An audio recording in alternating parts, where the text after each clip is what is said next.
తమకు సినీ నటుడు నిర్మాత బండ్ల గణేష్ నుంచి ప్రాణహాని ఉందని హీరా గోల్డ్ సంస్థల ఎండీ నౌహీరా షేక్ ఫిర్యాదు చేశారు. తమకు ఏమైనా జరిగితే అందుకు బండ్ల గణేష్ బాధ్యత వహించాలన్నారు. గణేష్ తనపై దాడి చేశాడని, తమను భయభ్రాంతులకు గురి చేస్తున్నాడని ఆరోపించారు. తాను ఇచ్చిన ఫిర్యాదుని కూడా పోలీసులు తీసుకోవడం లేదని వాపోయారు. బండ్ల గణేష్ ఇంట్లో జరుగుతున్న వ్యవహారాలపై పోలీసులు దృష్టి పెట్టాలని కోరారు. అతను 14 భూములను కబ్జా చేశాడని, అతని బాధితులు 140 మంది వరకు ఉన్నారని చెప్పారు. తమ ఇండ్లు కొనాలంటే ఈడీ అనుమతి తప్పనిసరి అని చెప్పిన నౌహీరా తమ ఇంటిని చూపిస్తూ బండ్ల గణేష్ హోమ్ టూర్ చేసి యూట్యూబ్లో వీడియో పెట్టాడని పేర్కొన్నారు.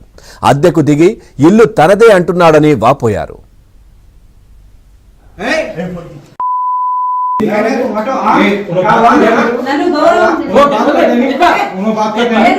గౌరవంగా